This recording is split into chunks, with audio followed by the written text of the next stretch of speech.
Specially सराइबिल समष्टिखौ जिहेतु बेवहाय सासे एमसिएलए थानानैबो नितद्द सासे मानसि सुबुं एकदम माने अर्थ गैयै सासे सुबुङा बेवहाय रायजोनि माने राजा जानानै दङ। दाजु एमसिएलए आं बिनि मोखांखौबो सिनाया, मानसिखौबो नुफेराखै। आं सानोमोन गोदो जों खोनायोमोन क'क्राझाराव माने मोसौ लांग्रा लामा सिन्थाय फाक्का जाजोब्बाय होननानै। जोंनि बाक्साथिं ओरै होननाय लोगो लोगो मानसिफ्रा सानो बाप रे बाप माने हाग्रामाया लांजोबथारबाय नामा, क'क्राझाराव बानायजोबथारबाय नामा। किन्तु दिनै सराइबिल समष्टियाव बा दतमानि मोनसे पार्टआव आं जेब्ला दिनै गामि गामि हाबनानै नायदों, आं 100 खानसो गामियाव दिनै हाबदों आरो बिसोरनि गिर्जानि न', बिसोरनि बाथौ थानसालि आरो बिखेख करि जि थाबायनायनि लामा बे गासैबो एन्जर नेवलाय थाबायग्रा लामा खालामजोबथारनानै दोनदों।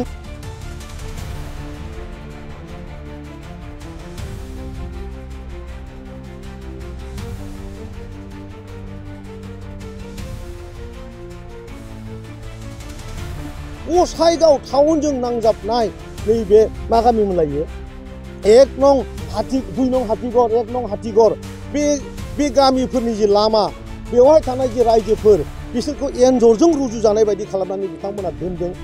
हाग्रामा महिलारिया जिबायदि अहंखारि, जिबायदि इग', जिबायदि राजातन्त्र खालामनायनि बिथाङा माने रायजोफोरखौ बोरमा अमा बायदि खालामनानै दोनदों। बिनि साला सामुन्दाफोरा बे मा नाम दाजु आरो रबिराम आरो एमसिएलए प्रकाश, बे गासैबो बिसोर माने गावसोर जेरै जुनाद, बिसोर जोंनि जि माने गोग्गो थानाय गोग्गो समाजखौ बिसोरो जुनाद बायदि खालामना दोननायनि थाखाय जोहो जुजिगासिनो दङ।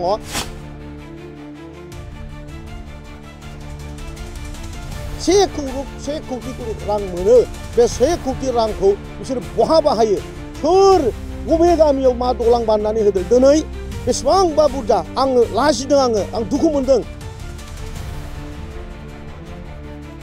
आंनि समष्टियाव बा ओरै सानजानि समष्टियाव जों मालाबाबो औवानि दलांजों दिनै जोङो साइकेल बारहोनाय नुलिया बाक्सा बायदि जायगायावनो।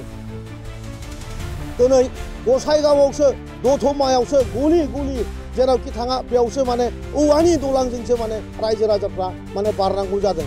आं बिराद दुखु मोनदों, आं बिराद लाजिदों।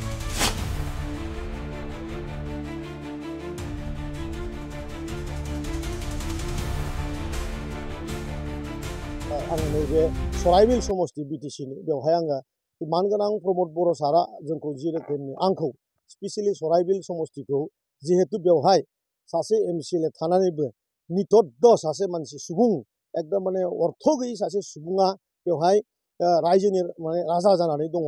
दाजु एमसिएलए आं बिनि मोखांखौबो सिनाया, मानसिखौबो नुफेराखै। किन्तु आं सानोमोन गोदो जों खोनायोमोन क'क्राझाराव माने मोसौ लांग्रा लामा सिन्थाय फाक्का जाजोब्बाय होननानै। जोंनि बाक्साथिं ओरै होननाय लोगो लोगो मानसिफ्रा सानो बाप रे बाप माने हाग्रामाया लांजोबथारबाय नामा, क'क्राझाराव बानायजोबथारबाय नामा।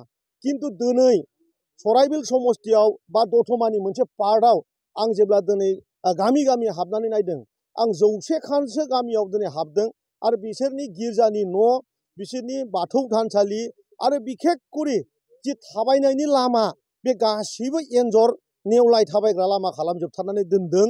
गसाइगाव टाउनजों नांजाबनाय नैबे मा गामिमोन लायो, 1 नं हाथि 2 नं हाथिगर 1 नं हाथिगर बे गामिफोरनि जि लामा, बेवहाय थानाय जि रायजोफोर बिसोरखौ एन्जरजों रुजुजानाय बायदि खालामनानै बिथांमोना दोनदों। आं लाजिदों, आं धिक्कार होदों।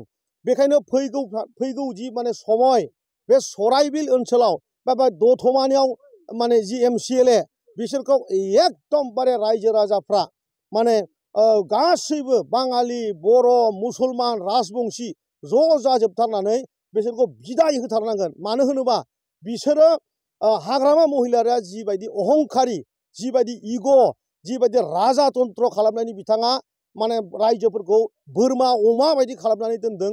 बिनि साला सामुन्दाफोरा बे मा नाम दाजु आरो दतमानिया मा नाम बे रबिराम आरो एमसिएलए प्रकाश, बे गासैबो बिसोर माने गावसोर जेरै जुनाद, बिसोर जोंनि जि माने गोग्गो थानाय गोग्गो समाजखौ बिसोरो जुनाद बायदि खालामना दोननायनि थाखाय जोहो जुजिगासिनो दङ।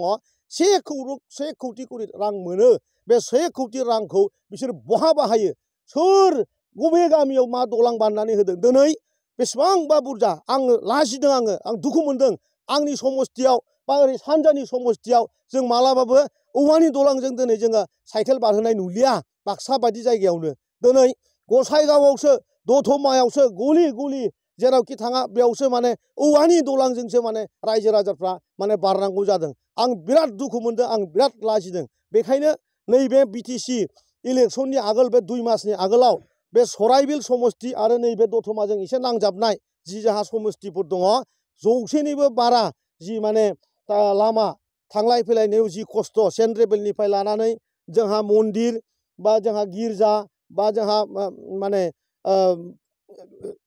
जिसासफोरनि जि गिर्जा बेफोर न'खौ माने फाहामनो एसे थिं जिनायफोरखौ थिं लगायनो फ्लर गैयिफोरखौ फ्लर लुना होनो इथा गैयिफोरखौ इथा होनो आरो खोरखि गैयिफोरखौ खोरखि लागायनो आरो दलांफोरखौबो गासिबखौबो मेरामति खालामनानै जाहाथे नैबे जोंनि सरखार गोदानै मानगोनां प्रमद बर'आ जिहेतु चिफ जाफिनखाथारनोसै 2 मासल'सै एनडिएआ अलरेडि जाहा डिक्लार होखाबाय जोङो बाक्सा जोङो चिरां आरो बिखेखकरि अदालगुरिनिफ्राय जों खमैयाव ओरैनोबाबो 20 जन देरहाबोखागोन ओरैनोबाबो 20 जन बेखायनो क'क्राझाराव जायफ्रा जोंहा माने इउपिपिएल मोजां मोनग्रा रायजोफोर दङ आरो बिपिएफ खालामग्रा रायजोफोरखौबो आं खावलायदों कंग्रेस खालामग्राफोरखौबो आं खावलायदों बयबो प्रमद बर'नोनो भट होनानै फैगौ समाव क'क्राझारनि डेभेलपमेन्टनि खोथाखौ जाहाथे बयबो सिन्था खालामो आं नोंथांमोननि मिडियाजों आं खावलायहरदों गोजोन्थों।